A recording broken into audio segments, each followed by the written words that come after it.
Hallo und herzlich willkommen. In diesem Video möchte ich euch ein paar Tipps geben, wie ihr euer schönes Instrument Blockflöte gut behandeln könnt. Mein Name ist Vera Petri und ich gebe euch Tipps zu gutem und schönem Blockflötenspiel.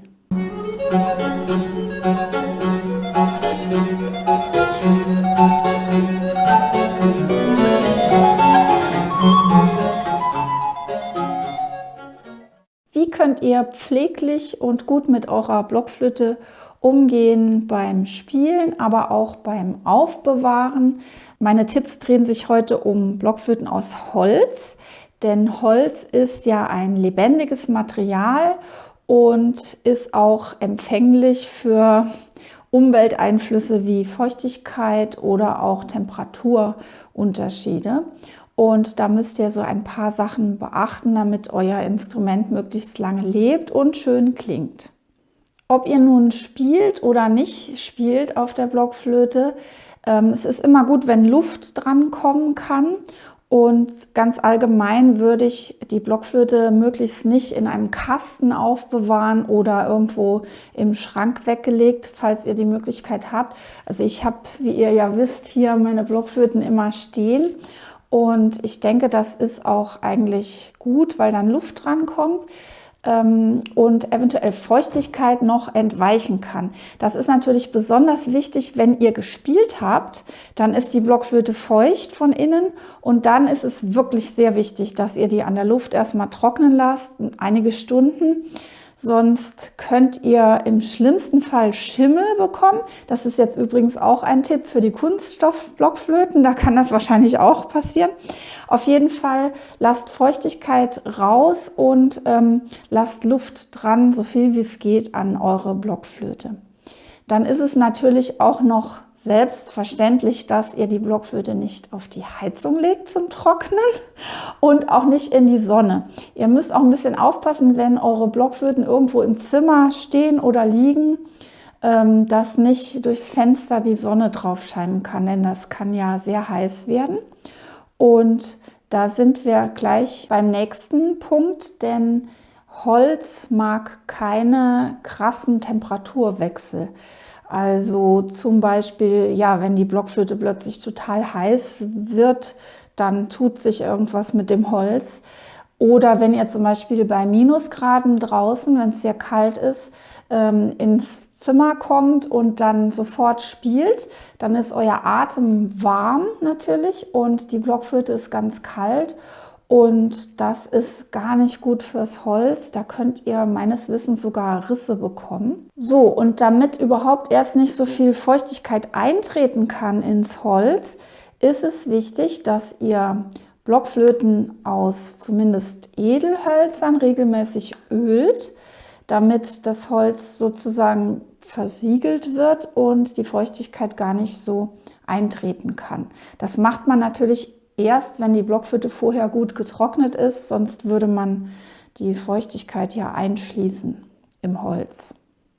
Es gibt Blockflöten, die braucht man nicht zu ölen. Also diese hier zum Beispiel aus Ahorn, die ist irgendwie von der Firma schon behandelt, sodass man die innen nicht ölen braucht und auch außen nicht. Da habt ihr dann Glück. Aber Blockflöten aus Buchsbaum oder Palisander, Grenadil, was auch immer, die solltet ihr so 2- bis 3-mal im Jahr ölen, beziehungsweise ich fühle einfach immer rein, wie fühlt sich das an? Fängt das schon an, sich rau anzufühlen oder ist das eine glatte Oberfläche? Ja, immer noch Thema Feuchtigkeit.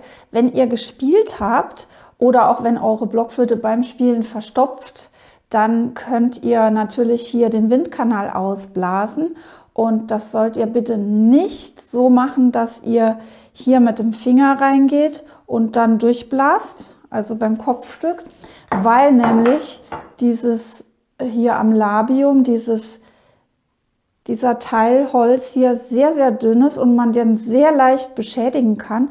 Und genau hier auf dieser Kante wird der Ton erzeugt bei der Blockflöte. Das heißt, wenn ihr hier was beschädigt, dann habt ihr ein Problem.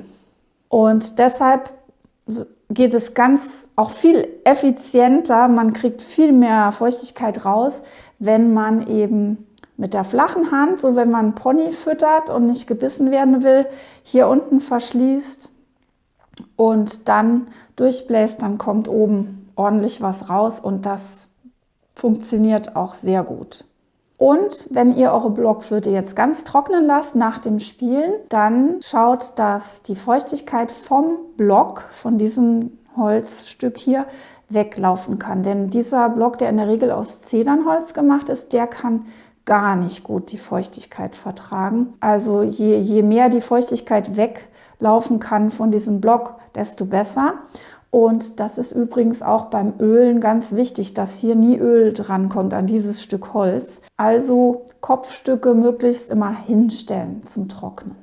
Wenn eure Blockflöte dauernd heiser wird und verstopft klingt, und das gilt jetzt für Holz und für Kunststoffblockflöten, dann könnt ihr Antikondenströpfchen reinmachen. Die bekommt ihr im Blockflötenladen und ich mische meine selber ehrlich gesagt mit Wasser und einem mini kleinen Tropfen Spülmittel und das Ganze bricht die Oberflächenspannung des Wassers und wenn ihr das reinmacht, manchmal muss man es auch zweimal reinmachen nacheinander, dann hilft das sehr gegen das Heiserwerden. Es gibt Blockflöten von Blockflötenfirmen, die haben hier so einen Kork, damit sich das gut zusammenbauen lässt. Meine hier ist vom Blockflötenbauer, die hat so eine Bindung mit Bindfaden. Wenn ihr jetzt so einen Kork habt, dann müsst ihr den pflegen und eincremen. Dazu gibt es auch immer diese Töpfchen mit, beziehungsweise die könnt ihr im Flötenladen auch erstehen. Und wenn ihr das regelmäßig macht, dann geht es dem Kork gut. Wenn ihr das nicht macht, wird er trocken und kann im schlimmsten Fall kaputt gehen. Und wenn das passiert ist, könnt ihr aber immer noch einen Bindfaden selbst drum wickeln. Das ist ein bisschen Geduldssache und das muss man sehr ordentlich machen, aber das ist dann die Lösung dafür. Ja, das sind meine allgemeinen Tipps zum Umgang mit eurer Blockflöte aus Holz und auch zum Teil mit Blockflöten aus Kunststoff. Und ich hoffe, dass ihr da ein bisschen schlauer jetzt geworden seid. Schreibt mir doch gerne mal in die Kommentare, ob diese Tipps nützlich für euch sind, beziehungsweise ob ihr weitere Fragen habt. Falls ihr meinen Kanal noch nicht abonniert habt, dann tut das. Dann verpasst ihr kein neues Video mehr von mir und klickt dann auch gleich das kleine Glöckchen an, dann kriegt ihr auch eine Benachrichtigung. Ich bedanke mich fürs Zuhören und sage bis zum nächsten Mal. Tschüss!